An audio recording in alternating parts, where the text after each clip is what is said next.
please privatize things that we need to privatize. And there are some low-hanging fruits. For example, I told them privatize the airports first. All the major airports in the world, Heathrow, Bombay, Delhi, Istanbul, are all private airports. If you go to Lahore airport, you will see, you don't know this, but we call it the Thana, the police station. It looks like not an airport, but a police station, where, you know, there are so many checks, people are being arrested, congestions and all that.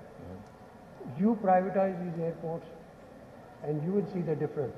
There will be expansion, there will be more facilities. Maybe doctors could be sitting there, foreigners who are coming in would get their teeth, you know, they're coming from America, Europe to Pakistan because it's better and cheaper in some way. So let's do that.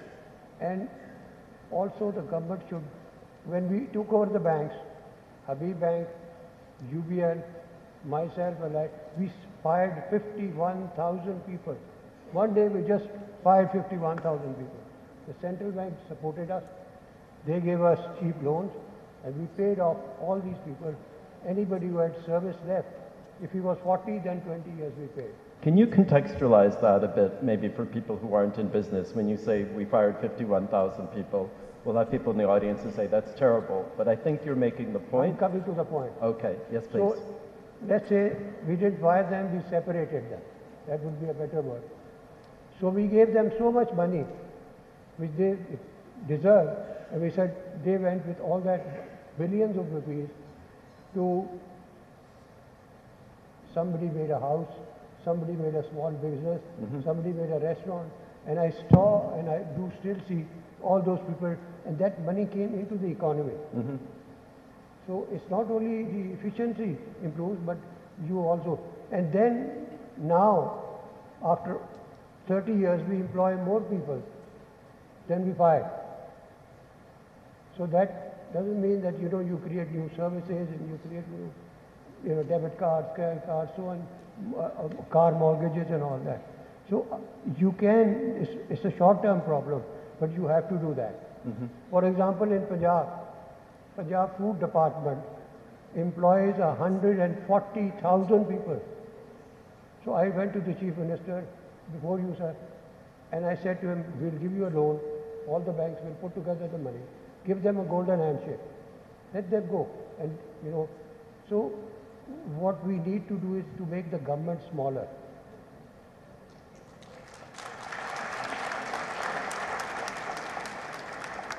You come from UK. Yes. And I have been in UK during those times when I saw Maggie Thatcher, the Prime Minister, how many things she privatized so boldly. And she went under so much criticism in the Parliament, but she held it. And the coal miners, you remember Arthur Scargill, strikes, yes, all the mess they had. She even privatized water boards. So this gets back to what Shahid was saying. I mean, it's about getting the personalities. I think you suggested, right? The person that will lead Pakistan into the future. I mean, do you have personalities like this in politics? Question for both of you, really. Can I answer that? Yes. I think we have. He's one guy, and I'll tell you why. When the last time Nawaz Sharif government came, they came to my house, and the ministers were decided who's going to do what. Shahid knows that I recommended there should be one ministry for energy, not two ministers, petroleum and water and power. Because it's one, and it's, you know, really complicated to coordinate the two ministries. So the decision was not made in my favor. But as we were getting out of that room, Shahid told me he had become Minister for Petroleum at that time. And he said, I don't mind working under this guy, the other one, but it should be one ministry. So I've worked with him, and he's done things, and he's clear-headed about things, you know. So people like him need to come forward. Yeah. And I think he can do a very good job, frankly. Here's a, you want to say something, go ahead. Yeah. I think the question of competence the question of competence is critical in Pakistan today. I can safely say to you, if you take the National Assembly or the Senate from where the federal cabinet comes, you'll be pushed to get 3 competent ministers. This is the reality of Pakistan today. The federal government is literally down to 3 major ministries today: finance, power and petroleum. You'll be pushed to get 3 people to run those ministries. And why has that happened? Because the world has changed. So politics has to change accordingly. And this is not just a problem in Pakistan. Today, to be a minister, you must have an education, not just a degree. The second thing, you must have life experience. You must have done something in life, held a job, done a business. And the third thing, you must go through the political mill. So people today get elected, they become members of the National Assembly, they are qualified to be ministers, but they can't be the ministers the next day. They have to understand how government works. It's all a market-based situation now. This is not a centralized administrative ministries anymore. So that's where we are failing. We fail to maybe attract people with that competence level into the political structure, or maybe people have just gotten disillusioned, or maybe the periods of non-constitutional rule have fostered people who really do not have these competencies, but they are pushed into those positions by being fostered. So it's a very difficult situation, because really I say this again and again, the political system today, I'm talking about the system, does not have the competence or the ability to solve Pakistan's complex problems today. We've kicked the can down the road too far, and now we're at the end of this trip. Right. We're at the end of the road here. So you need people who have the competence to be able to address Pakistan's issues today, and those are very, very few. Thank you, very interesting. Can I ask about your bureaucratic class? Do you have people who are up to the level in running a big complex economy and country like this? And if not, why not? No, that's the other side of the problem. Till, I would say, the mid-90s, the minister only came into the ministry a few times a week, signed a few files, and that was his only job.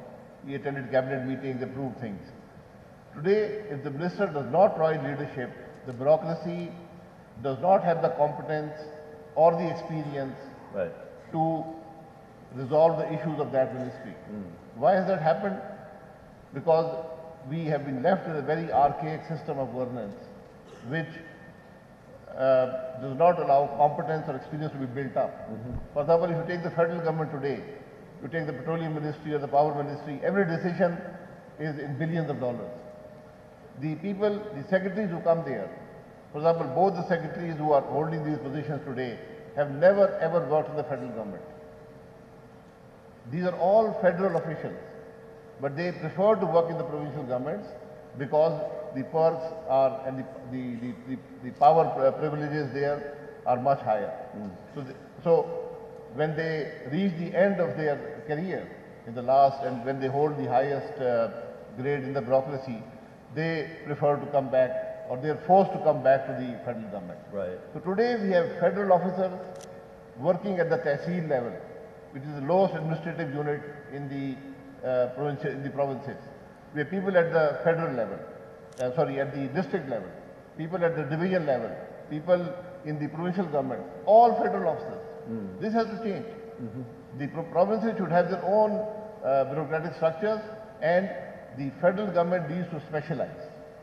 Today you can be the secretary for power today and can be the secretary for religious affairs the next day. Right. So that experience is not transferable. These are not administrative issues anymore. Does this country have a school of national administration the way France does, for example? Yes, we do. We do. It's right next door. But again, the people go through that, but they still remain in the provinces. Okay. So they do not have the experience of federal government. They do not have the experience of the issues that federal government has to resolve. Right. So if the minister does not provide leadership, that's why I said earlier, the minister must have those 3 competencies to be able to deliver governance. Right. Can I ask a question about your diaspora? You have a lot of extremely talented, in some cases rich, successful, smart people all over the world.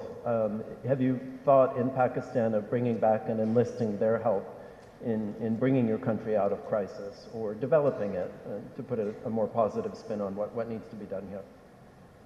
Well, I think that's a good point. We have over 9 million Pakistanis working abroad. Even the mayor of London comes from Lahore, Sadiq. So we do have that advantage that we could seek their help. I really think there should be a political change in this country. I think the best form of government and the constitution is the German one.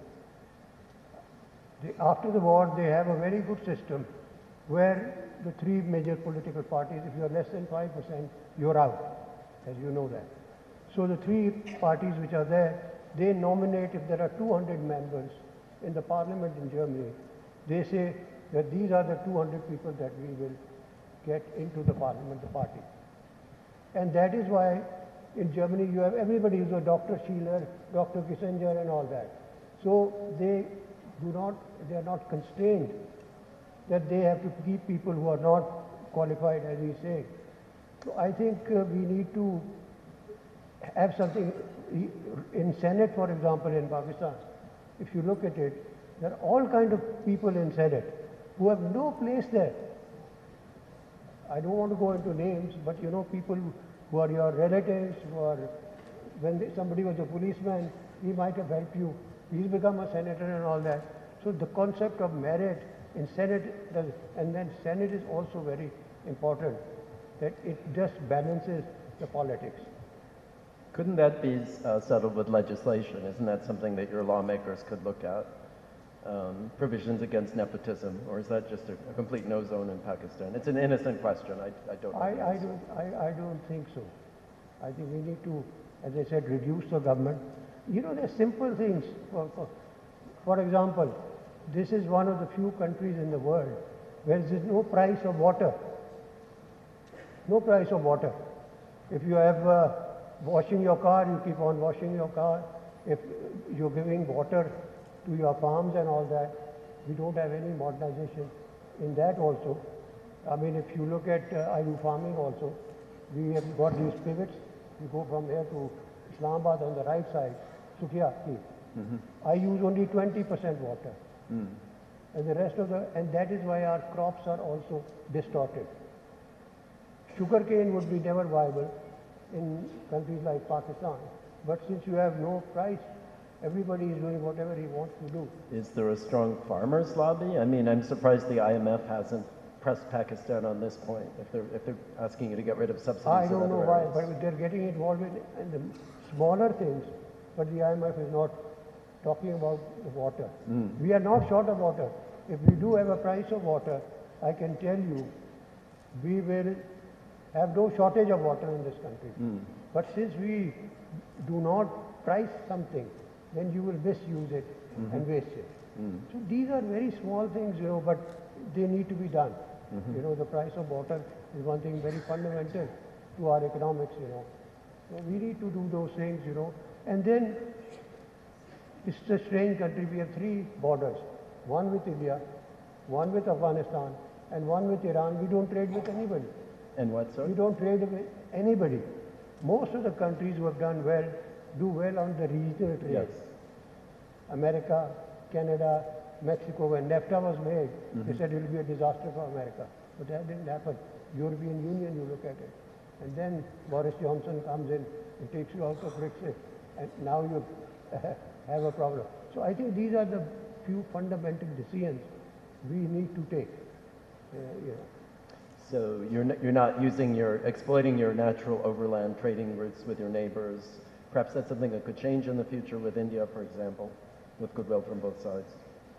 Well, I am not a politician or, you know, but I do feel that we need to regularize things with India.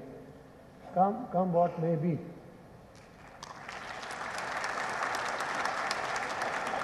Okay. Thank you very much.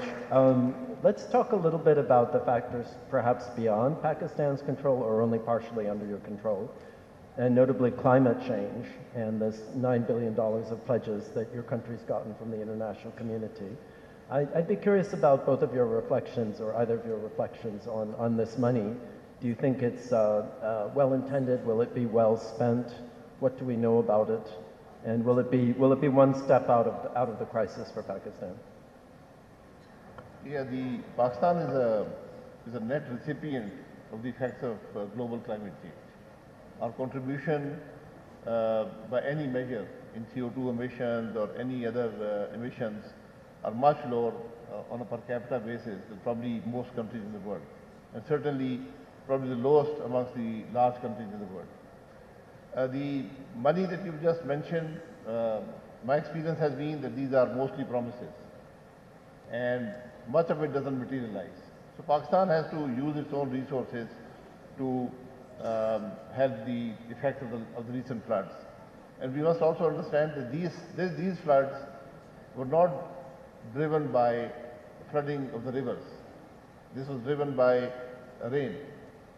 And they inundated area which does not have natural drainage. So the water will remain there till it evaporates. And that area is, because it does not have irrigation system as such, it is the poorest of the poor in the Sindh. So the people affected are literally people who were already on some level of subsistence before this tragedy came. So the money that will come or has come needs to be targeted into delivering services and measures which will mitigate the effects of such events in the future. Do you like what you've heard from the international community? I mean, it's changed a bit of the discourse around Pakistan, right? That you're not just a victim of, your own collective bad decisions, but a victim of Mother Nature in this instance, and that the world has an obligation to help you. I mean, isn't that yes, I think the world has recognized that, and I think the ministers have done a good job, and the Prime Minister in talking about the issue and how it has happened. Almost 1/3 of the country was affected by these floods, and these are unprecedented events. Yeah. I mean, even as we sit here today, this is the end of February and the temperature is 30 degrees. It's never happened before. Yeah. So, global warming or whatever, you see the effects very clearly in Pakistan. Okay. Can I turn a bit and ask about your country's relations with the IMF? Because it seems like another dysfunctional relationship, and on both sides. I think we could put some blame on Washington as well, that you get these periodic bailouts. I can't remember, that you might know the actual number of IMF programs Pakistan's been through, and it's been a lot. I think you know. 23. Okay. And only one was completed. Which one was that? The one from 2013 to 2018. Okay.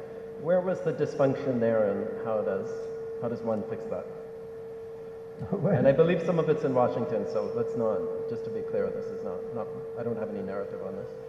yeah, we have made promises to deregulate, and so we do that when we need the money, and after a few months, that when we are slightly in a better position, then we forget about our commitment to the IMF.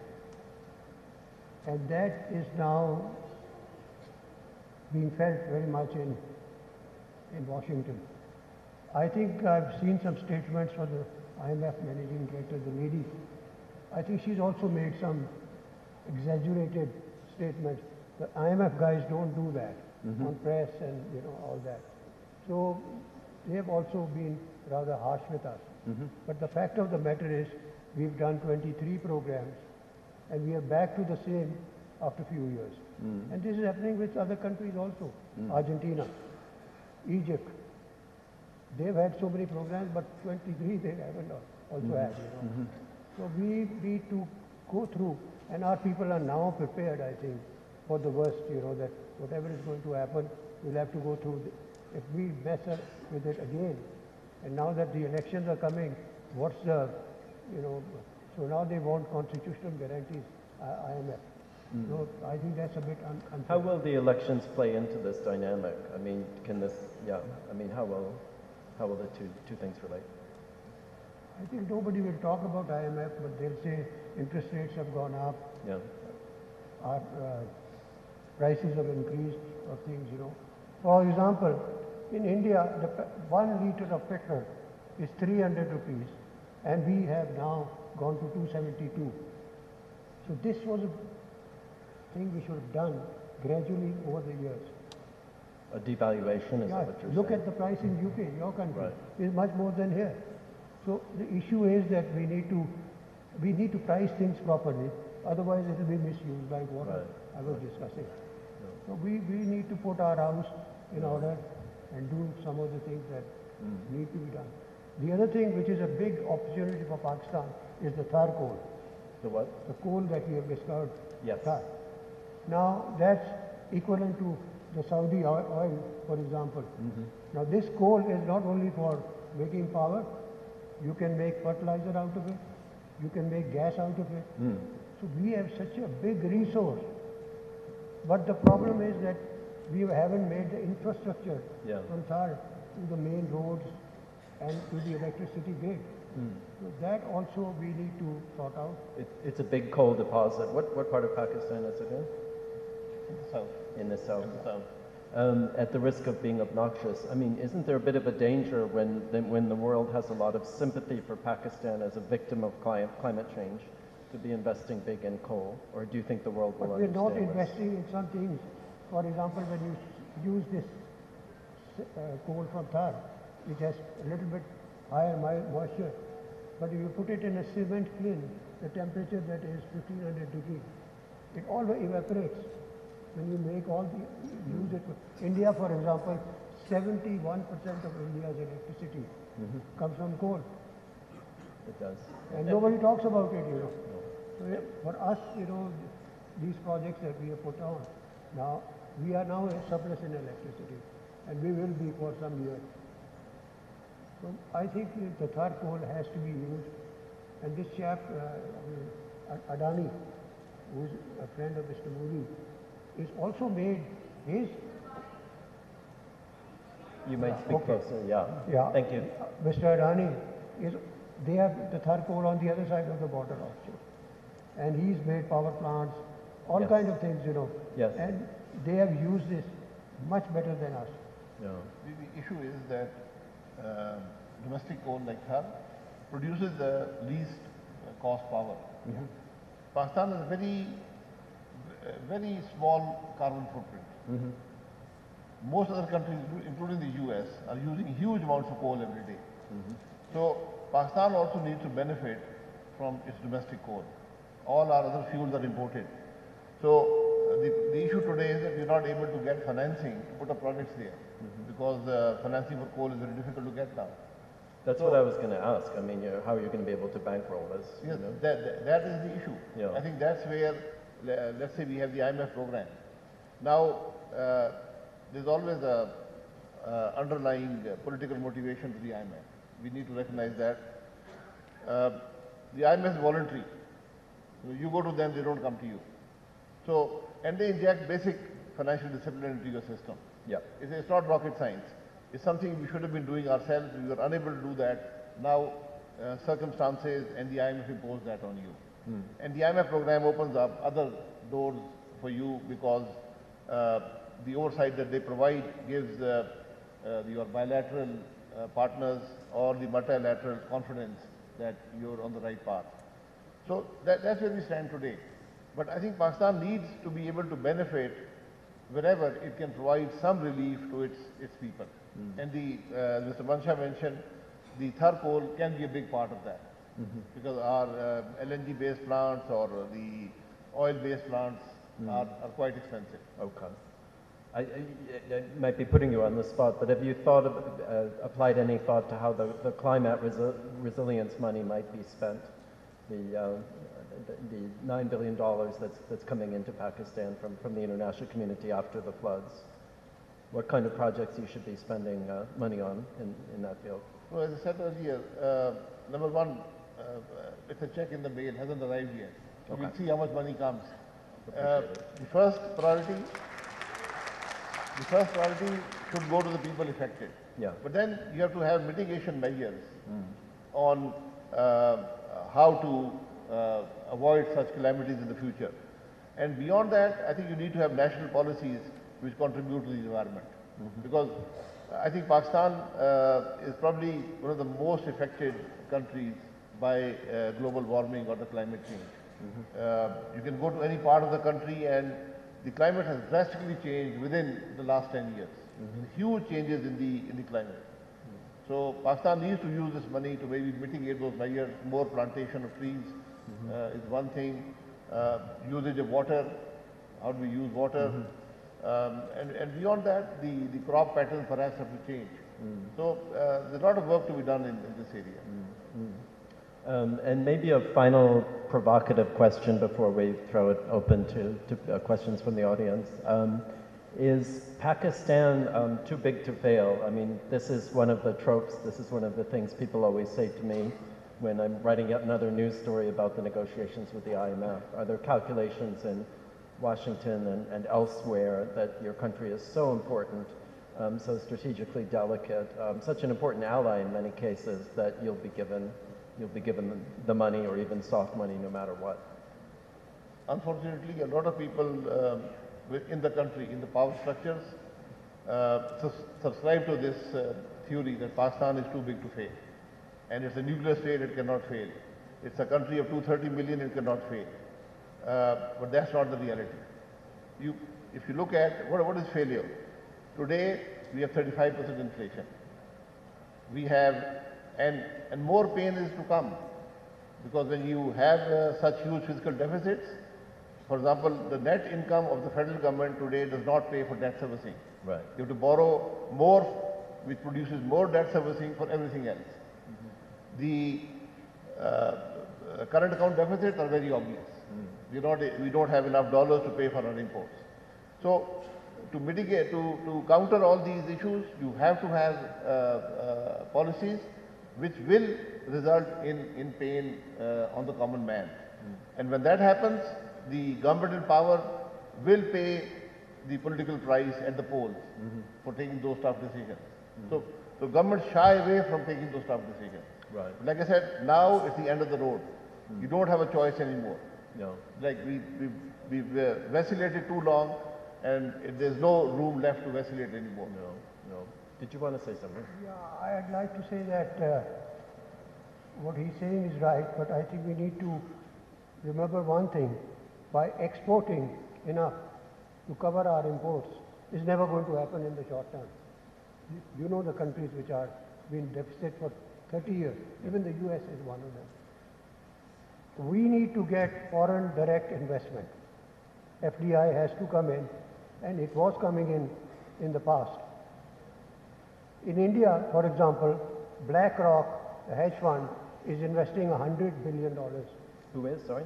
BlackRock. Yes. And out of that, 40 billion has been, spent. That's why their reserves were always 2 to 3 times than us. We have 4 billion. They should normally have 12 billion. They now have 700 billion. So we need to get foreign direct, and for those things we need to create conditions that people who come.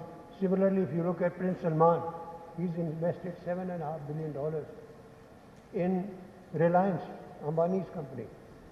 So we need to give that business-friendly approach that we need to find. You know what happened in India when big Ambani, Dhirubhai Ambani died? So the two brothers were having a problem. So the mother called up the Prime Minister. He said, my two sons don't agree on what we are doing, and there is a family feud. The Prime Minister flew to Bombay, spent the whole day to resolve their issues. This is what I'm saying is that there is an approach that you want to help people who are trying to create jobs, to create new industries, and to bring FDI into the country. That's worth applauding, I think. Yeah, let me just differ a little bit with Vansha Saab. We don't differ often, but today, the captains of industry in this country and commerce in this country need to play their role. I think they've always gone for the low-hanging fruits, and there are plenty here, and they've been successful. If you look at Pakistan's current account issues, it's just a question of $20 billion more of exports. On a global scale, that's not a huge challenge. And for a country of 230 million, it should not be a huge challenge, but it is. Right. Because in 75 years, we've gone to 30 billion of exports. So adding 20 is a big challenge. But if you look at other countries, they've managed that in less than a decade. No. So Pakistan, there needs to mobilize its own resources and provide those exports. The FDI will come only if there is a security situation is resolved, there is political stability in the country, there is stability of policy, and there is an environment which is supportive of investment. Right. We do not have all these four factors today, unfortunately. Very, very well said. We didn't have time to talk about security yet, but I'm mindful of leaving some time for questions. So if you could please put up your hands, introduce yourself if possible, keep your question very brief. Don't make speeches that aren't questions. I see, oh wait, yeah, that's much easier. I see a man in a blue shirt with glasses right there. Someone could get him a mic. Oh, is it here already? Go right ahead. Yeah. Yes, ma'am. I'm Humaira Sheikh, and thank you for this discussion. We've discussed the economy of Pakistan, and we've discussed how we can make the economy better. But what about the people? We have not discussed how to make the life of the people better. Because it's the people of a country who make the country. And if their needs are not looked after, for example, the CPR rate is below 30 even today in Pakistan. We are facing overpopulation, not because of fundamentalism, but because the prevalence rate is too low. We have people hungry. There's a lot of hunger in this country. When have we made policies where we consult with the poor person, where we consult with the people who have been affected to come up with policies or manage issues? So I would just like to bring that to the point. We have discussed economy, we have discussed richness and all of that, but what about the poor? Would you like to go? Yeah. I think it's the issue is very simple. Why do you have a government? Why do you have a constitution? Is to work for the welfare of the people of the country. There's no other reason. And it's very obvious that we have failed there. So if you talk about consulting the people, it's their representatives who should be in the parliament. That has not happened. There have been many factors. So if you, it all comes back. It's almost a circular issue.